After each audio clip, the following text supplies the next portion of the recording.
Welcome to our show, Global Innovation. I'm your host, Chris Graham. We recently explored the role of education in fostering innovation, and specifically the relationship between courses in the arts and those in science, technology, engineering, and math. But educators cannot stimulate an innovative mindset merely by mandating curriculum requirements. The students have to be engaged to create and innovate, and this in turn requires an innovative approach. On our show today, we will be focusing on a program designed to directly encourage new solutions to an age-old problem: how to sustainably address the myriad needs of dense populations living together. This program, now celebrating its 25th year, is known as the Future City Competition. Our guests today are from the Future City Competition to talk about the program and its goals. And our first guest is Laura Lorenzo, the Northern California Director and Regional Coordinator of the Future City Competition. Thank you for asking me to join you. Sure. Very impassioned about Future City, so happy to spread the word. Great. Well, thank you for being on the show.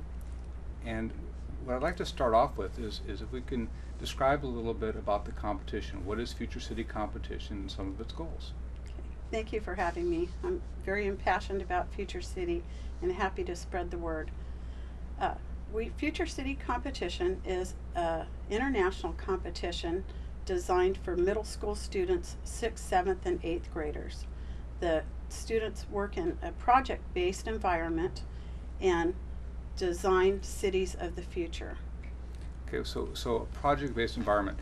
Why don't you tell us a little bit about what that means in this context? Okay, it means that the students work in teams. They first envision their city of the future, a city in about 100 years in the future or more, and then we give them SimCity software to create a virtual city. They have to write an essay that corresponds to the theme of the year, and then they also build a physical model and prepare a presentation that's given to a panel of judges at the regional competition. Okay, so this has been going on for 25 years, and it sounds like it has grown to be a very large program. Let's talk a little bit about the demographics. How many people are involved, children in particular? Last year we had over 40,000 students throughout the international competition. Okay, and you're the director for Northern California. Yeah, and it also includes Northern Nevada as well. Okay. But yeah. So is this something that is focused on projects through the schools, or is it something that is completely outside the schools? Well, it depends. We work with public schools, private schools, and after-school programs. We have a lot of participation in homeschools recently because this is a turnkey system. Everything's laid out for the project. We actually give lesson plans, have activities that correspond with each of the deliverables, and makes it very easy for a teacher, even in the public school, to manage this project to the end. Okay, and so let's walk through the process. If I'm a school that has a team of 7th graders who want to be involved, how would we go about doing that? Well, first of all, you have to enroll to participate, and the organization enrolls. We allow you to bring as many teams as you want to the regional competition, but the teams are designed to have 3 presenters.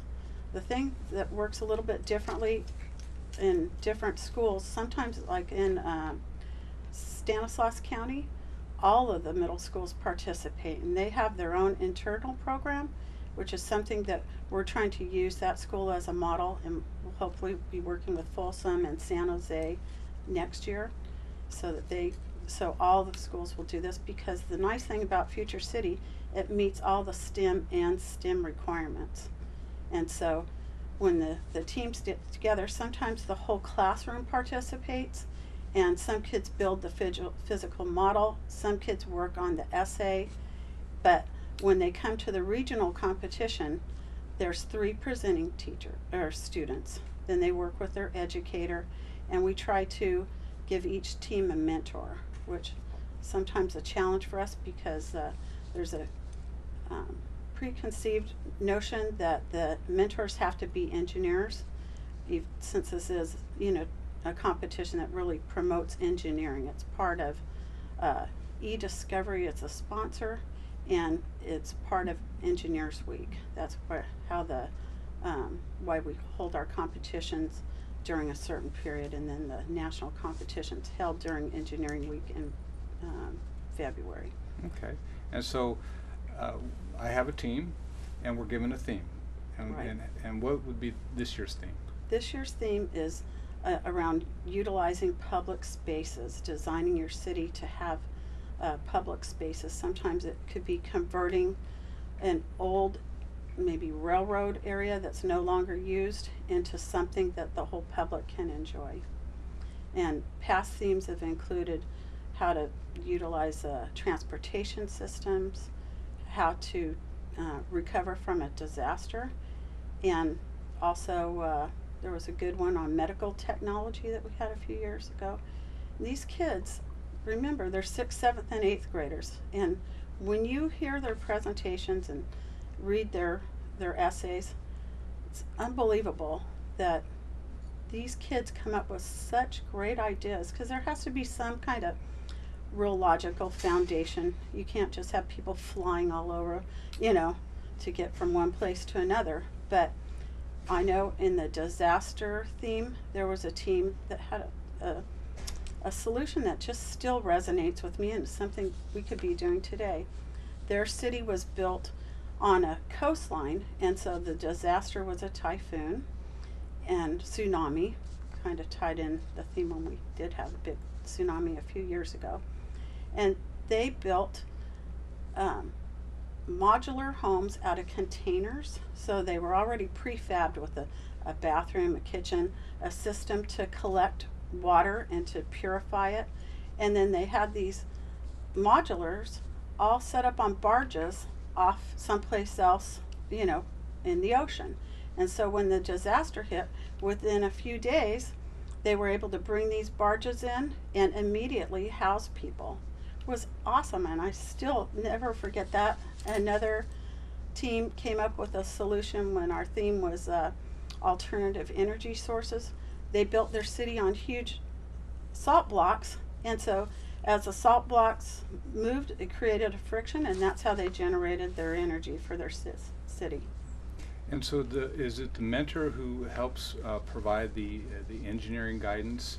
Yeah, it is. Probably one of the biggest challenges that the kids have is to build their physical model and build it to scale, so that they don't have people that are the size of Barbie dolls when their houses are, the size of Legos. And so the mentor helps with that a lot. The other things that mentors do is help the educator make sure that they are following the requirements, get things turned in on time. And sometimes they set up meetings with city planners so that people can talk about that. That's one of the nice things about the virtual city using SimCity, is that's their first deliverable. So they design their city using the SimCity software, and then they quickly learn, okay, it's not a good idea to put your housing development right next to your sewage treatment plant.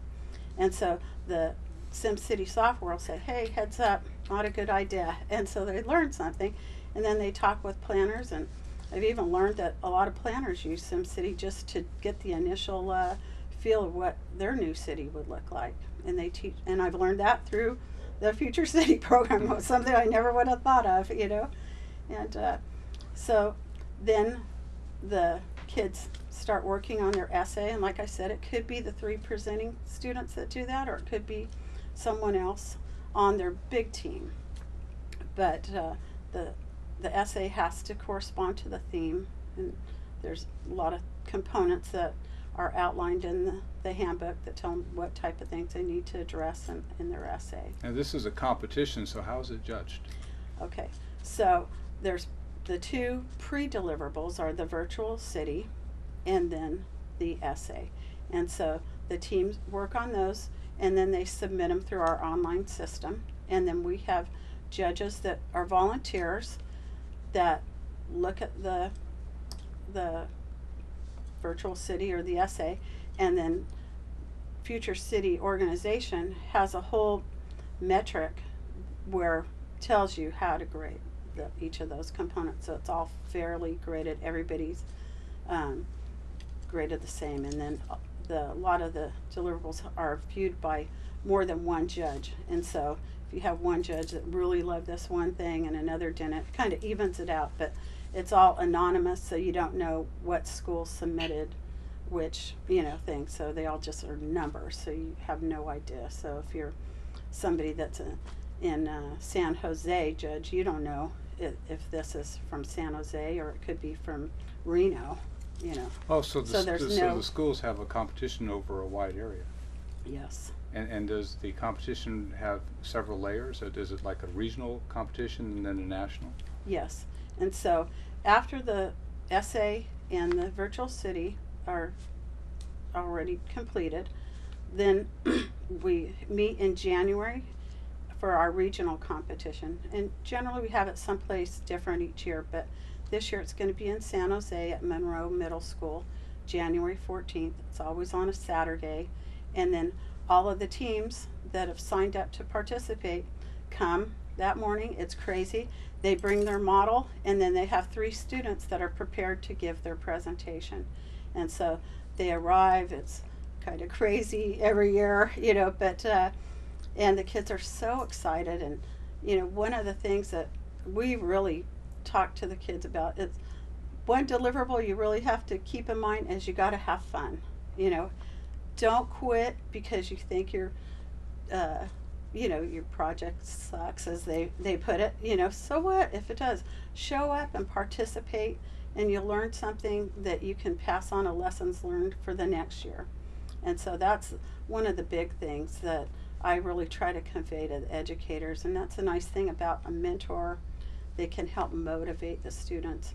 One thing that we've been doing a lot is working with college kids to help mentor the students, because sometimes they have more available time than somebody that's an engineer or working a full-time job, because a lot of times you have that time constraint where during the school day to work with the teams, and so that's worked out pretty well. So the process of encouraging innovation through the Future City competition, it sounds like one that has developed quite a large following. Are there plans to expand it further throughout Northern California? Yes, that's something that we're trying to do, and that's one of the reasons I was thrilled to come on today, is to let people know about our program. It doesn't really get as much glitzy media attention as a robotics competition, but one of the things that I find personally awesome, and this is why I'm involved with Northern California competition, we don't charge a participation fee. All of our program is generated through donations and sponsorships. So it doesn't matter what socioeconomic group you're from, you're able to participate in this program. The maximum a team can spend is $100 on their model, and that's the maximum. We make them turn in an expense sheet to make sure they're staying true to their expense requirements. Now, we've had an issue in Silicon Valley with the need to increase diversity in the workforce, both more women in the workforce and more people of color. What efforts are being made through Future Cities to try to increase a more diverse population? Well, one thing is that we really say this program isn't necessary for the smartest kids or the richest kids. It's for anybody. And so we work with a lot of Title IX organizations. We also work with 4-H, Girls and Boys Club, Girl Scouts, Boy Scouts, and the more people learn about it, they really get excited. And it's so easy to do because everything's laid out. After 25 years, we've got it pretty well figured out, and well, every year there's something that we learn, but we apply that to the next year. And how long does the program take? Usually the enrollment piece starts in around the time school starts, so September time, and enrollment for the teams is cut off October 31st. So this is the perfect time if somebody's excited about joining. Their organization has to join, so it can't be like your kid, your friend's kid, and somebody else's kid, or all 3 of your kids. has to be sponsored by a legitimate organization. So, and there's reasons for that from legal perspective. Okay, but parents could reach out to That's right. Get the information and go to their schools and Right. try to encourage the schools to get involved. Right, and so one thing that I've seen happen a lot is that sometimes through their church, you know, they belong to the same church, or if they didn't, when they had the idea to join, they all joined some kind of organization, so the organization can sponsor them. Great. Now I understand we have a short video to give us a little taste of what the program is all about, and why don't we take a look at that video now.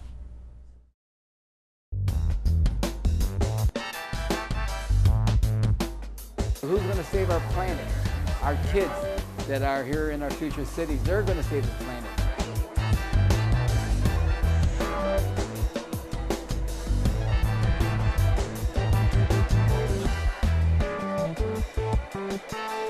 This is a nuclear power plant.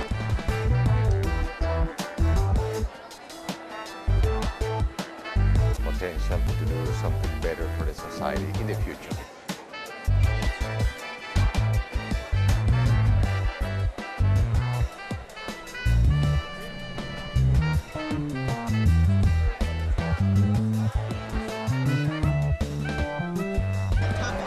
You can see a lot of plants.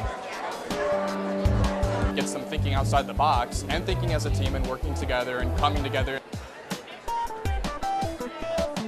This is a great project to develop all sorts of skills, science and math, communication skills, knowing how much things cost.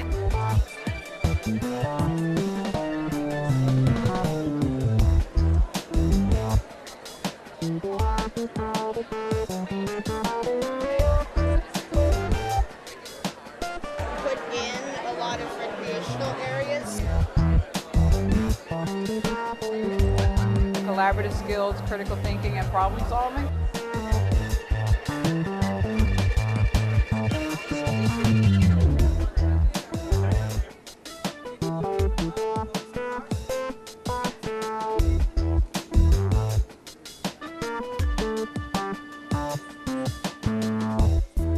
I would like to see them to get to the point where there's so many schools that this room won't hold them.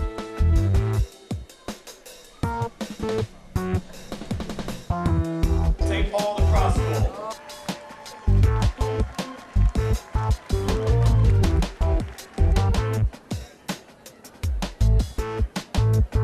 Oh my God, I'm going to DC. It's been a great experience.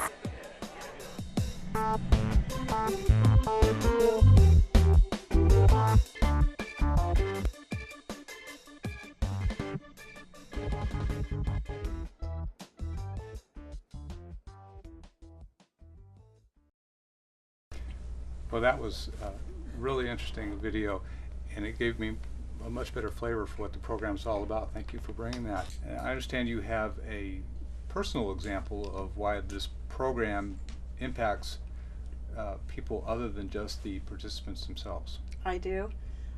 Since this is a volunteer organization, I drag my kids into everything involved with Future City. And so for two of my sons, now they've taken a different career path. And my son Ryan is 33 now and has been a plumber all his life, or all his adult life, and got laid off, got hurt and laid off during the economic downturn. And so he said, man, I wish I had just stuck with my original plan to get my mechanical or marine engineer degree at Cal Maritime, which is here in Vallejo. And we were at our regional competition when he said that. And I said, do it, move home.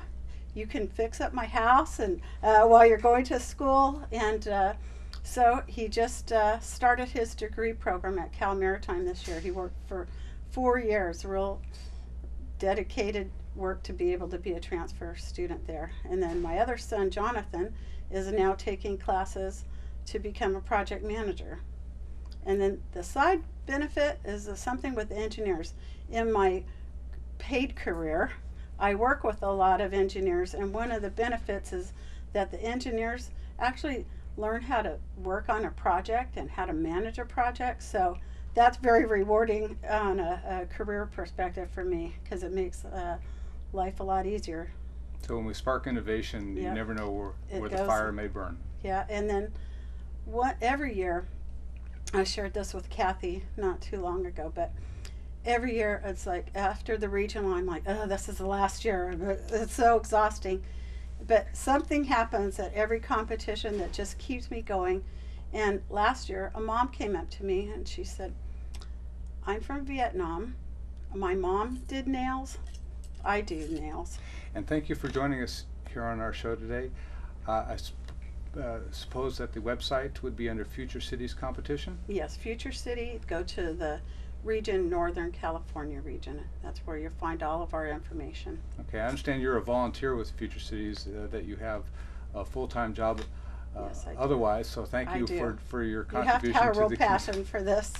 It takes people volunteering their time, and that's important, so thank you for that. Well, thank you. And All thank right. you for having me. Thank you.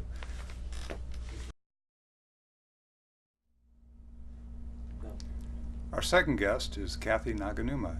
She is the Future City Sponsorship Program Manager, and we're very glad to have you on the show. Thanks, Thank you. Chris. Thanks for inviting me.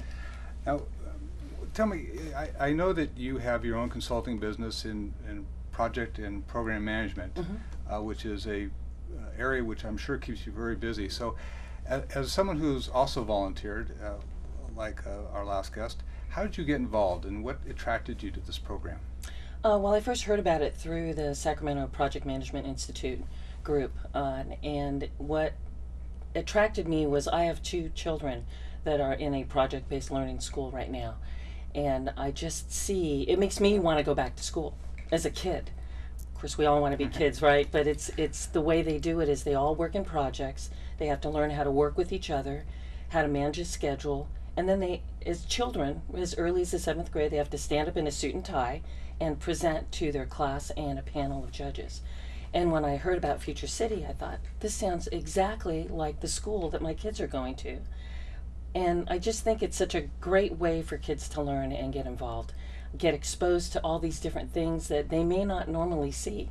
So I started last year as a judge and spoke to Laura about it and told her, you know, this year I'd like to get more involved and see about getting the community more involved, because it's just a really fantastic program. Well, you certainly took on a job that I found to be one of the more difficult ones in these types of programs, and that is trying to encourage people to sponsor and to raise funds. So tell me a little bit about that process. Well, we're still early in the process right now, and we kind of have a target list of companies. We're looking at, of course, focusing on the engineering and high-tech companies, but anyone that's trying to foster this type of STEM education for children, we want to be able to give them the opportunity to get involved, whether that's in donating money or if they have people in their organization who would like to be mentors. I think Laura mentioned earlier that we are actively looking for mentors to get involved. You know, it's just such a great opportunity to watch the sparkle in a child's eye. You know, when they see that, it's, I don't think there's anything better than that. And so we're just trying to, you know, it's a matter of calling them and getting people excited about it. Okay, so a sponsorship and a donor is asking for funds to help the projects go forward, because these are not funded through schools, the school funds, Correct. right? And so the mentorship separately, that is one person for every team? Yes. Okay. That's ideally what our ratio is. Sometimes we have to double up, but I think right now what we're trying to do is really make sure we have one mentor for every team. Okay.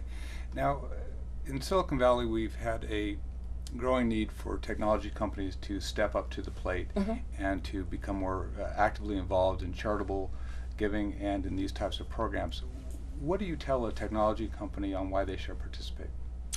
Well, part of it is it achieves their goal of participating more in charitable organizations, but I think that they also need to recognize that they are building their future employees. While these children are young right now, imagine if you see a sponsorship logo and you're a child, that kind of sticks with you. It's almost like the Apple model, right, where they started putting computers into every school.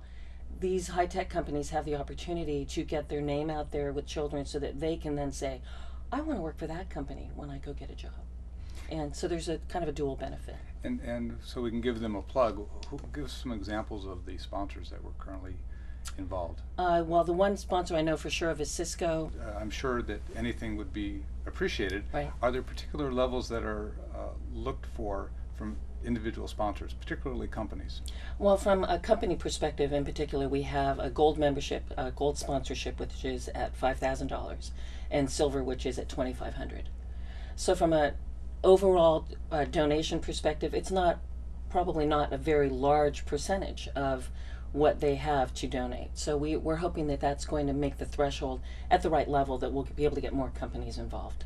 Okay. And for the individual participants, the students, what is their required, is there a fee for them to be involved? No, there's no fee at all. And I think that's the other thing that's great about this program. We can accept teams from any area, any socioeconomic area. There is a maximum of $100 that they can spend on their project. Having kids in a project-based school, I know that some children and their parents build these huge projects.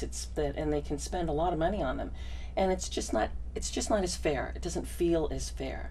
And so Future City really does a good job at trying to keep it even and equitable for everyone to get involved. So that the students are the ones that are building the models, not the parents. Exactly. Exactly. Oh, okay. No parental homework on these. All right. And if I'm interested in sponsoring, is there something that I should look for on the website? Well, you can come to futurecity.org/ I think it's NorCal, and just look for the donation that should be prominently displayed on our website. Okay. So for those of you who are watching and feel that there's something that can be done and should be done, this is a great opportunity to be involved in the community, fostering innovation at the middle school level. Yeah. Thank you for being on our show today. Thank you. Well, you can see on our show today, when we've talked about sparking innovation, it can happen through a variety of different ways. Future Cities competition is a great example of different ways of sparking that innovative mindset. Thank you for joining us. This is Global Innovation. I'm your host, Chris Graham.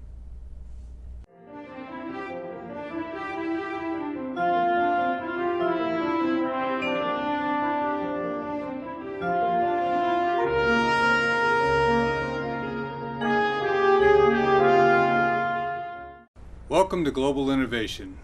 I will be your host, Chris Graham. This show is about the process of innovation. Silicon Valley constantly sees new ideas, approaches, and products. But how do the creators get to be innovative in the first place? Where does the spark come from? And how do they take that initial concept and scale it into a viable solution? Why do so many ideas go nowhere? Yet some people successfully take multiple concepts from vision to implementation. Over the course of a half hour each week, we will explore innovative approaches wherever they may occur, both in the private and the public sectors. We will discuss the problems that challenge innovators, the solutions they have developed, and the results they have achieved. We are looking for companies and organizations interested in appearing on our show to discuss their innovative approaches, whether as part of a multi-company show or for a full 30-minute presentation with a theme dedicated to your vision. For more information on broadcast availability and pricing, please visit us on our website at roadwayintel.com. Thank you.